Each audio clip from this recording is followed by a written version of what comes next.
तो आज हम आ चुके हैं चैप्टर नंबर 14, सिल्वा माइंड कंट्रोल मेथड के, जिसे होजे सिल्वा ने लिखा है। इन्होंने एक अपना पूरा कोर्स डिजाइन किया है, जिसे उन्होंने अपनी बुक के द्वारा समझाया है। ये एक्चुअल में अपना जो उन्होंने बुक में लिखा है वो कोर्स के रूप में अपना अलग से कराते थे। और इनके जो कोर्स है वो काफी अच्छा चला है, और अभी भी लोग पूरे ऑल ओवर वर्ल्ड इस कोर्स को कराते हैं। और सबसे जो मेरे नॉलेज में आया है वो माइंड वैली का आया है, जो जिसे विशेष लखानी जी करा रहे हैं। जिसे जिसे उनका कोर्स ज्वाइन करना है तो वो कोर्स ज्वाइन कर सकते हैं। हम लोग बुक रीडिंग द्वारा इस कोर्स को कर रहे हैं। इसमें मैंने दो प्लेलिस्ट बनाई हैं, जिसमें एक प्लेलिस्ट में आपको इस बुक के बारे में पता चलेगा, और दूसरी प्लेलिस्ट में आपको जो हमें एक्सरसाइज करनी है वो पता चलेगा। अब क्या करना है, कैसे करना है, ये आपको वीडियो देखकर पता चलेगा। जिसको मेरा पढ़ाने का तरीका अगर अच्छा लगता है तो चैनल को सब्सक्राइब करें, क्योंकि आगे भी आपको फ्री में बहुत सारी चीजें जानने को सीखने को मिलेंगी इस चैनल पर। और अपने लोगों, अपने जो फ्रेंड सर्कल है उसमें भी बताइए, क्योंकि काफी फ्री चीजें यहाँ पर बताई जाती हैं। और जिसे मेरी लाइव क्लास ज्वाइन करनी है तो वो डिस्क्रिप्शन में जाकर लिंक द्वारा मेरे व्हाट्सएप ग्रुप को ज्वाइन कर सकता है। तो आइए चलते हैं चैप्टर नंबर 14।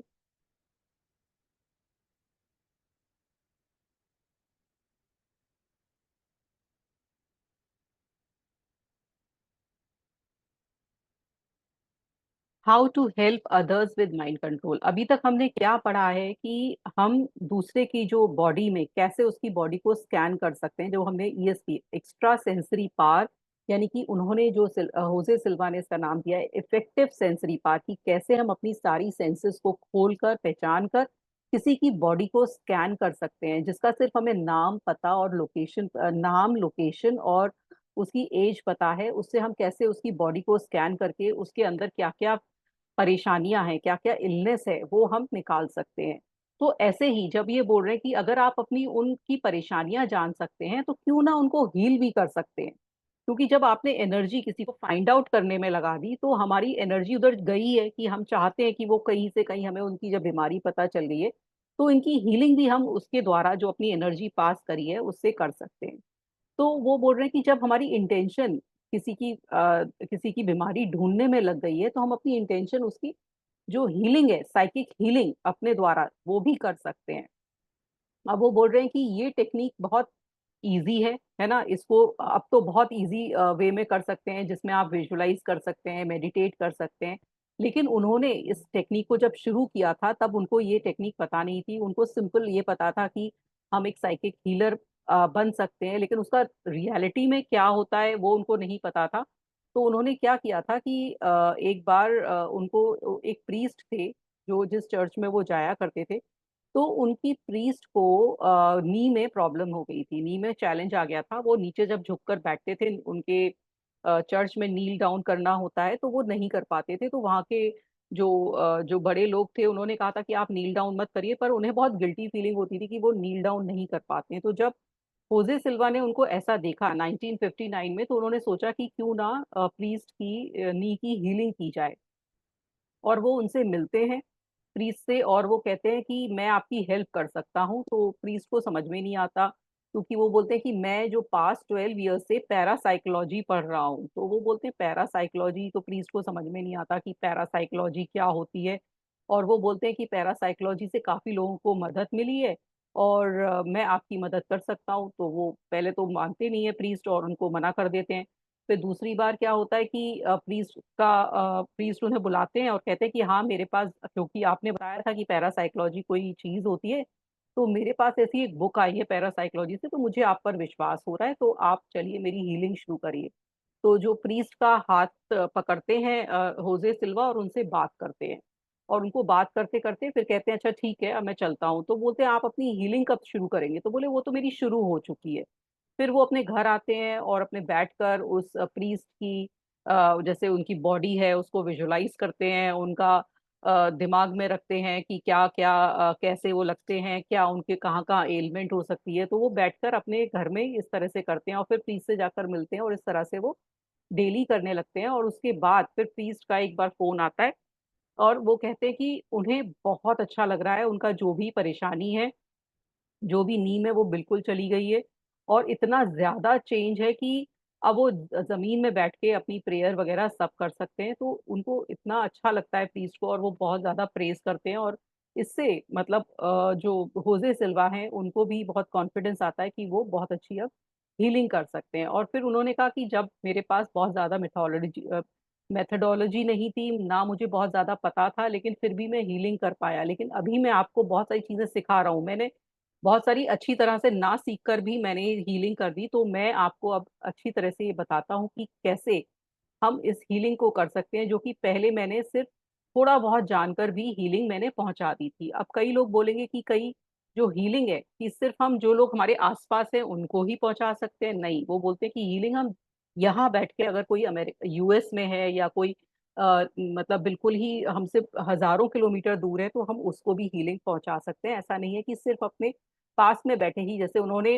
उनको तब जब आती नहीं थी तो उनको ये लगता था कि ये पास के ही लोगों को पहुंचा सकते हैं। जैसे कि वो प्रीस्ट से मिलके आए थे, वहाँ के जो चर्च के जो प्रीस्ट थे, जो तो उनसे मिलके, फादर से मिलकर उन्होंने हीलिंग करी थी। तो अब उन्हें पता चल चुका है कि हीलिंग हम दूर से बैठ के भी कर सकते हैं। आपने हमने जब बुक पढ़ी थी जो जोसेफ मर्फी की जो बुक थी, पावर ऑफ सबकॉन्शियस माइंड, उसमें भी एक लेडी थी, उन्होंने अपनी मदर को यहाँ अपने घर से बैठकर, उसकी मदर बहुत दूर रहती थी, हजारों किलोमीटर दूर, और वहां से हीलिंग पहुंचाई थी, कुछ एफर्मेशंस लिखी थी। और उसके द्वारा जब उन्होंने हीलिंग पहुंचाई थी तो उनकी मदर दूसरे सिटी में थी, दूसरी कंट्री में थी आई थिंक, और वहां पर उनको हीलिंग पहुंच गई थी और उनकी मदर ठीक हो गई थी। तो ऐसे ही इन्होंने बताया है। और लेकिन उन्होंने उन्होंने एफर्मेशन के द्वारा पहुंचाई थी हीलिंग, और इन्होंने अभी टेक्निक बताई है कि कैसे कर सकते हो और स्टेप बाय स्टेप क्या है। अब फर्स्ट स्टेप है कि it is helpful though not necessary to know the condition of the person you are about to heal, you can learn the this physically और objectively, it does not matter. अब वो बोलते हैं कि आपको जरूरी नहीं है कि आपको हर चीज पता हो। जैसे आप साइकिक हीलर बन रहे हैं तो पहले पहले साइकिक फाइंडर थे, साइकिल जो आपको समझ साइकिक जो हीलर थे, उससे पहले आपको साइकिक हीलिंग के से पहले आपने ये पता किया था कि उस पर्सन के बॉडी में कहाँ है, तो आप कहाँ पर एलिमेंट है, तो आपको पता होने की भी जरूरत नहीं है। आप पहले खुद भी फाइंड आउट कर सकते हो। कोई ने किसी ने बताया नहीं है, किसी ने सिर्फ आपको नाम पता और उसका एज दे दिए, तो आप उससे भी फाइंड आउट कर सकते हैं कि कहाँ उसको परेशानी है, और फिर आप उसको हीलिंग पहुंचा सकते हैं। अब आपको क्या करना है, go to your meditative level and project person onto your mental screen as he is, with whatever ailment is troubling him. Place another image of the screen to the left, showing something being done. Correct the problem. You have not met the person and are not yet ready for casework. Try to learn beforehand what he looks like to make your visualization as accurate as possible. अब वो बोल रहे हैं कि आपको क्या करना है कि दो पिक्चर लेनी है, टू पिक्चर टेक्निक है इसमें, कि आपको ए पिक्चर लेनी है और बी पिक्चर लेनी है। ए पिक्चर में तो उस पर्सन को दिखना है जहां पर वो उसको परेशानी है ना, उसको ऐसी परेशानी है कि जहां पर, और बिल्कुल क्लैरिटी से उसके, कहते हैं ना, जैसे हमने इतनी क्लैरिटी से, जैसे हमने ट्री को, हमने वॉल को विजुलाइज किया था, ऐसे ही उस पर्सन के बॉडी को बिल्कुल वैसा ही विजुलाइज करना है। आपको पूरी तस्वीर बना रही है उसके हाथों की, विजुलाइजेशन से उसकी हाथों की, उसके पैरों की, उसकी बॉडी की, उसके फेस की, और बिल्कुल वैसा विजुलाइज करना है जो एक्चुअल में वो होगा।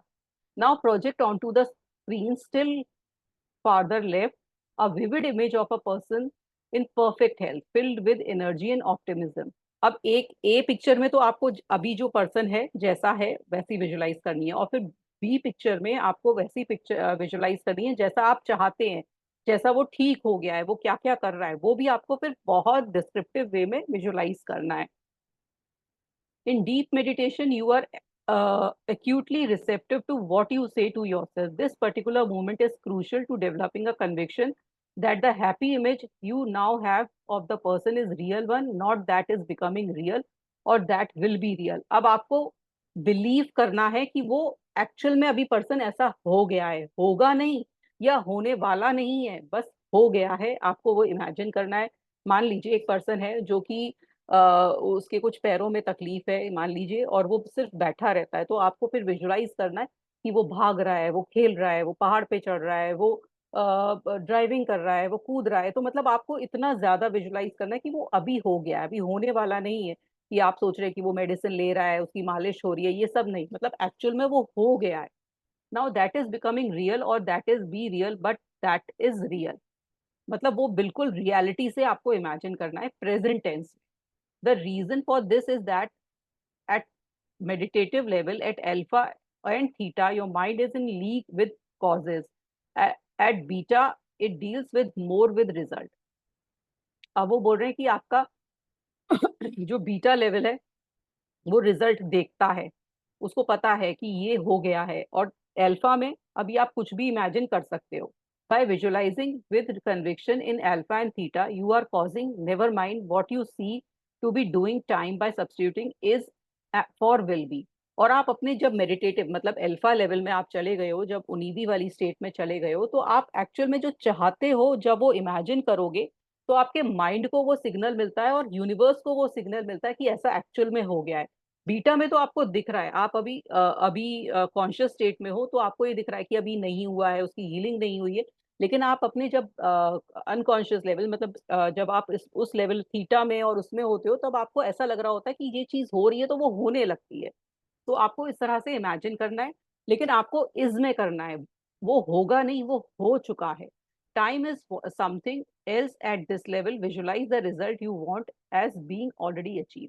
ये हमने कई बार पढ़ चुके हैं कि हमें हर कोई मैनिफेस्टेशन जो भी करनी है वो प्रेजेंट टेंस में करनी है, कि वो हो चुकी है, मतलब हमारी लाइफ में अभी हो रही है, ना कि होने वाली है। Among the law of the universe, there seems to be a sort of cosmic bill of right which guarantees that all of us, no matter how high or low, no matter how bright or dull, can take part in causing lawful things to happen to the firmness of our desire, belief and expectancy. मतलब वो बोल रहे हैं कि जो भी हम चाहते हैं, चाहे कुछ भी है लाइफ में, हम अगर हम चाहते हैं तो वो होके रहेगा। अगर हमारा बिलीफ है, चाहे वो कुछ बड़ी चीज है, छोटी चीज है, कितनी भी डल है ब्राइट है, लेकिन अगर हम चाहते हैं हमारी लाइफ में अगर वो हो और हमारा बिलीफ होगा, फेथ होगा, तो वो हमारी लाइफ में जरूर होगी। तभी बोलते हैं कि आप बड़े से बड़ा इमेजिन करें, बड़े से बड़ा अपना गोल फिक्स करें, क्योंकि हमें छोटे सोच की आदत डलवा दी है, हमारा बिलीफ ऐसा बना दिया है कि हम बहुत मेहनत करेंगे तभी हम बड़ा गोल बना सकते। लेकिन अगर आप जब बड़ा गोल बनाएंगे तो बड़ी चीजों के लिए आगे भागेंगे तो अपने आप वो चीजें पूरी होने लगती हैं। तो इसलिए आपको बिलीफ रखना बहुत जरूरी है। This was said earlier and better almost 2000 years ago as reported by Mark in New Testament. अब ये इस लाइन को पढ़िए कि कितनी बढ़िया लाइन है। Whatever things soever he desire when he pray believe that he receive them and he shall receive them। अब वो बोलते हैं कि जो भी चीज कोई भी पर्सन डिजायर करता है, किसी चीज की उम्मीद करता है और वो प्रार्थना करता है और वो बिलीफ रखता है कि उसे वो मिलेगी, मिलनी चाहिए, तो वो मिलके ही रहती है उसको। लेकिन उसमें उसकी डिजायर, बिलीफ, उसका ट्रस्ट होता है कि उसको मिलेगा ही मिलेगा। जैसे मैंने अभी देखा था कि कई जो सेलिब्रिटीज हैं उन्होंने अपने इंटरव्यूज में बताया है कि वो पहले से ही मान लेते थे कि हमें ये होगा ही काम।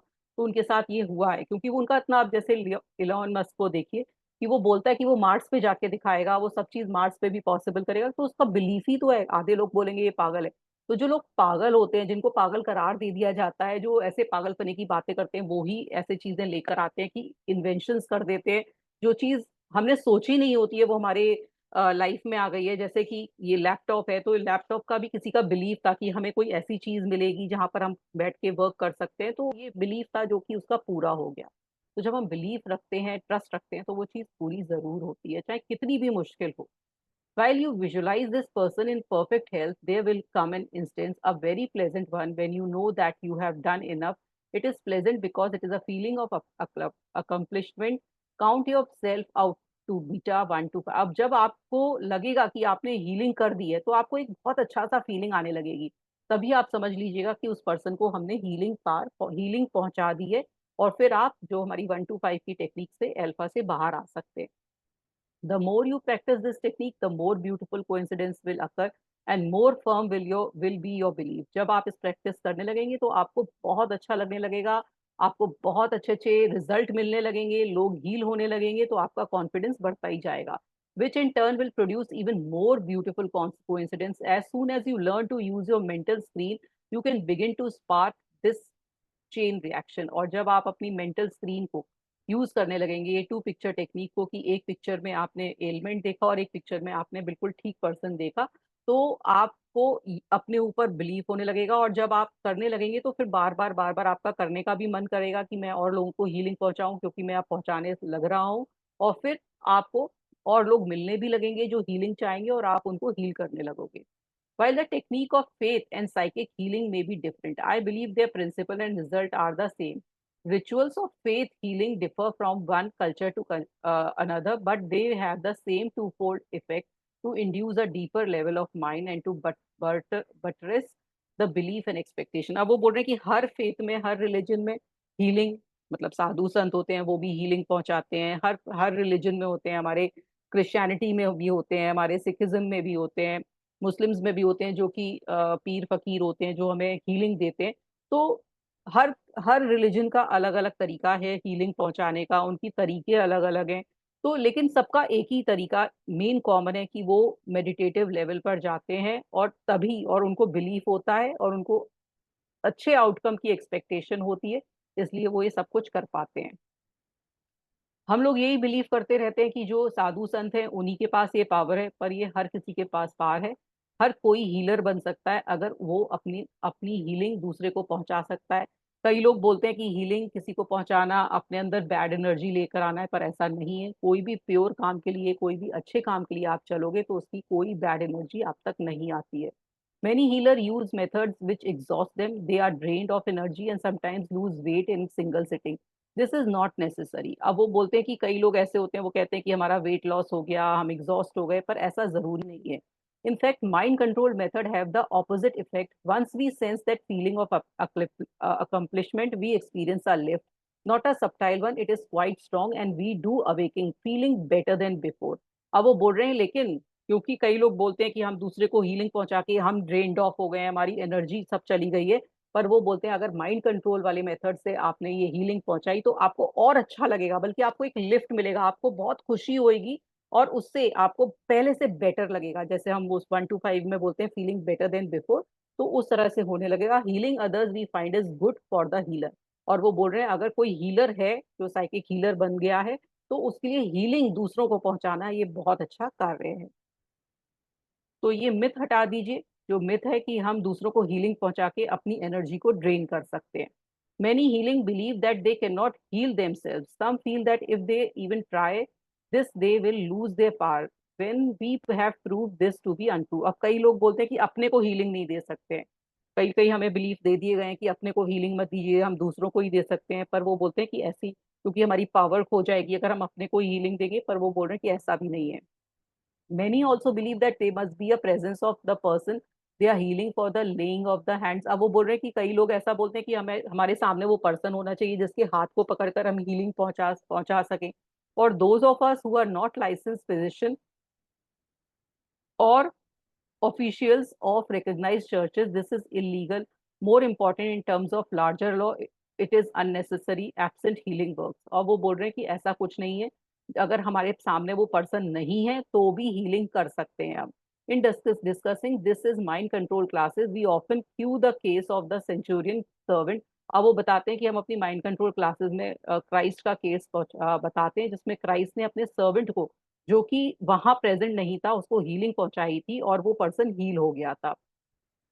One small observation, notice that in a folklore. अब वो बोल रहे हैं कि हमारी जो पुरानी कथाएं हैं उसमें बोला जाता है कि जब हमारी बर्थडे कैंडल्स को बुझाते हैं तो मेक अ विश, कोई टूटता तारा देखा तो मेक अ विश, एक फिश बोन पकड़ के मेक अ विश, और अपनी विश को किसी को बताओ मत। कहते हैं ना कि अपनी विश को बताओ मत, टूटते तारे से आपने क्या मांगा तो आप बताइए मत। तो यही वो बताना चाह रहे हैं होजे सिल्वा, कि अगर आप किसी को हीलिंग पहुंचाते हैं तो आप बताइए मत।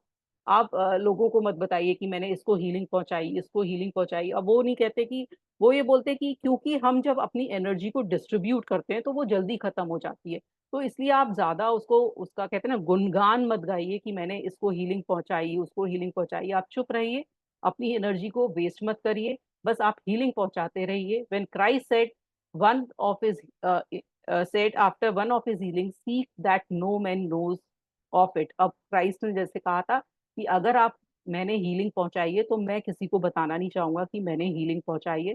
जैसे कि हम दान करते हैं, कहते हैं ना सीधे हाथ से दान करिए कि उल्टे हाथ को भी पता ना चले। ऐसे ही किसी को भी हीलिंग पहुंचाइए जिसको किसी को भी पता ना चले। तो सेम है, he was not asking for a cover up, his reason what this deeper. वो ये नहीं चाह रहे थे कि कुछ चीज छुपाना चाह रहे थे, बस उनका रीजन बहुत डीपर था कि आप उस एनर्जी को डिसिपेट मत करिए लोगों में। मतलब कहते हैं ना, हम जो चीज बोलते हैं तो वो बहुत ज्यादा तरफ तरफ फैल जाती है, तो मत करिए, एक कॉन्सेंट्रेशन लेवल पर रखिए और लोगों को ज्यादा उसका बखान मत करिए कि इसको मैं हीलिंग पहुंचा सकता हूँ, उसको हीलिंग पहुंचा सकता हूँ। बस अपने तक रखिए और इस हीलिंग प्रोसेस को जारी रखिए। बहुत ही अच्छा है कि जो सेवा हम कहते हैं ना पैसों से नहीं कर सकते लेकिन मन से कर सकते हैं, तो ये मन की सेवा है। तो अगर आपके पास ये प्रॉपर्टीज, ये हीलिंग का तरीका अगर आपको आ गया है समझ में, तो आप और लोगों की मदद कर सकते हैं। किसी को आप देखते हैं, जैसे चयन जी ने आज बताया कि उन्होंने किसी डॉग को देखा तो वो बहुत परेशानी में था, तो उन्होंने उसको हीलिंग पहुंचाई। तो ये बहुत अच्छा तरीका है, जब आप किसी को देखते हैं तो आप अपने मन से सेवा कर सकते हैं। तो इस तरह से आप किसी की भी सेवा करें। इन्होंने बहुत अच्छा तरीका बताया है टू पिक्चर टेक्निक का, जो कि हम अगले सेशन में इसकी भी मेडिटेशन लेंगे कि किस तरह से हमें ये करना है, डिटेल में इसको भी जानेंगे। तो आज का चैप्टर यहाँ खत्म होता है। किसी को कोई क्वेश्चन है तो पूछ सकता है। टू पिक्चर टेक्निक में हेलो दीदी। हाँ जी, हाँ जी। टू पिक्चर ये वाला तो टेक्निक कल। मतलब एक पिक्चर में उस पार्ट को देखना है, हाँ फिजिकल पार्ट को जहाँ हमें हीलिंग देनी है, जी जी। मतलब परेशानी वाले पार्ट को, और दूसरे पिक्चर में देखना है कि वो ठीक हो गई है वो चीज। हाँ हाँ, पहले वाले में तो कुछ सेकंड के लिए देखना है कि वो पर्सन इस तरह से है। जैसे मान लीजिए आप मुझे देख रहे हो कि मुझे कुछ परेशानी है, तो आपने मुझे इस प्रेजेंट पोजीशन में देखा कि मेरे को इस तरह की परेशानी है। फिर आपने उस पिक्चर को हटा दिया, अब आपने मुझे बिल्कुल हील्ड अप और बिल्कुल बढ़िया तरह से देखा, और सब दोनों मतलब इस उसमें आपको मेरी बॉडी को पूरा विजुलाइज करना है कि मैं कैसी होंगी। अगर आपके पास मेरी, जैसे आप मुझे जानते हो तो आपने एक सेकंड में देख लोगे कि हाँ इनका ऐसा बॉडी स्ट्रक्चर है, ऐसा है। लेकिन अगर आपके पास वो पर्सन नहीं है सामने प्रेजेंट, उसकी फोटोग्राफ भी नहीं है, सिर्फ आपको नाम पता और एज पता है, तो आपको एक एक पिक्चर, मेंटल पिक्चर बनानी पड़ेगी कि अच्छा वो ऐसा हम्म। होगा, मोटा, कुछ बताया है उन्होंने, जो भी आपके ओरिएंटोलॉजिस्ट हैं जिन्होंने बताया कि वो मोटा है, पतला है। तो एक एक मेंटल पिक्चर नहीं बना लेते हम किसी की, तो वो पिक्चर बनानी पड़ेगी। और फिर आपको उसमें एलिमेंट देखना पड़ेगा, और फिर सेकंड पिक्चर में आपको बिल्कुल वो ठीक देखना पड़ेगा। देखेंगे, देखना पड़ेगा नहीं, मतलब देख लिया है कि अब आपको वो जो भी उसको एलिमेंट है वो ठीक हो चुका है। तो कितने दिन का प्रोसेस है ये दीदी, या डेली देखना है, मतलब जब तक वो ठीक नहीं हो जाता तब हाँ, तक? डेली डेली करिए। जैसे हमने पहले तो हमारी ये जो पहले तो आपको ये कोर्स पूरा करना पड़ेगा, उसके बाद ही आप हीलिंग पहुंचा सकते हैं। पहले इतना आप में अंदर वो आ जाए, जो हमारा 50-60 डेज का जो 100 to 1 पहले काउंटिंग, उसके बाद 50 से 1, फिर 25 से 1, 10 to 1, फिर 5 to 1, 10-10 डेज करिए। उसके बाद फिर हम इस मेथड पर आएंगे कि आप ओके। फिर हीलिंग पहुंचा सकते हैं, क्योंकि जब आपके अंदर अल्फा पर जाने का आपको पूरा समझ में आने लगेगा कि कैसे हम अल्फा पे जाके लोगों को हीलिंग पहुंचा सकते ठीक, हेलो। अच्छा। हैं। तो इस तरह से हम ये काम कर सकते हैं, और ये बहुत ही एक अच्छा तरीका है किसी को हेलो। हेल्प करने का। हाँ जी, ये और का हाँ क्वेश्चन। मैडम, इसमें हाँ, इसमें खुद की हीलिंग भी कर सकते हैं फिर? बिल्कुल बिल्कुल बिल्कुल, इन्होंने आज ही बताया है कि आप खुद की भी हीलिंग कर सकते हैं। आप अपने को ही अभी प्रेजेंट पोजीशन पर देखिए, फिर अपने को ही जैसा आप चाहते हैं उस वाली पोजीशन पर देखिए, ओ, थैंक यू। और फिर बिलीव करिए कि मैं ऐसा हो गया हूँ, होऊंगा नहीं, हो गया यस, हूँ। हो गया प्रेजेंट टेंस में। प्रेजेंट टेंस में, और जो अपने जो सेंटेंस रखने हैं वो प्रेजेंट टेंस में रखने हैं। प्रेजेंट टेंस में रखें कि मैं हो गया हूँ। ओ, ठीक है मैडम। ऐसे मेरे को, सॉरी, मैं एक्चुअली बीच में नहीं, मैंने क्लासेस ज्वाइन करी थी, लेकिन मेरे हाँ जी, एक क्वेश्चन मेरे दिमाग में ये आ रहा है कि जैसे कोई हील कर सकता है हाँ जी, पॉजिटिवली, तो कोई नेगेटिव तरीके से भी उसको कर सकता है कुछ भी? हाँ जी, मतलब जितने भी तांत्रिक होते हैं, या मेरा क्वेश्चन उस तरीके से है, हाँ जी, बिल्कुल तो बिल्कुल, ऐसा हो सकता है? ऐसा हो सकता है,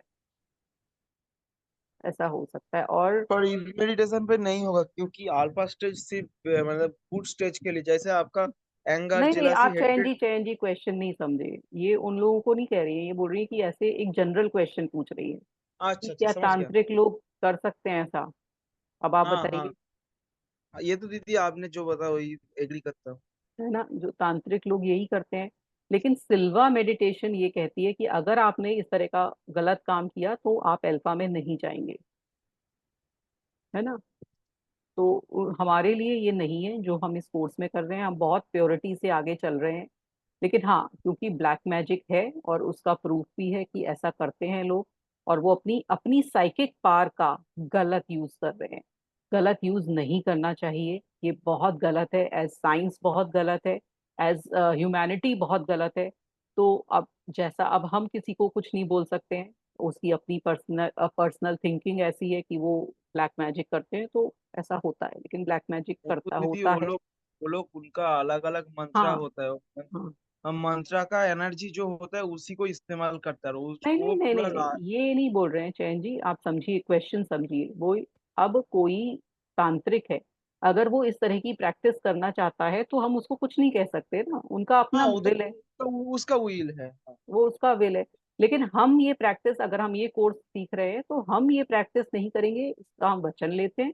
और सिल्वा जी ने कहा भी है, होजे सिल्वा ने, कि अगर आप ये प्रैक्टिस करेंगे तो आप ये नहीं आगे पहुंच पाएंगे इससे, हाँ, क्योंकि आपका माइंड कोई और ही तो जगह उलझा रहेगा। उलझा रहेगा। तो इसलिए ये इस प्रैक्टिस को करने की कोशिश भी मत करेगा।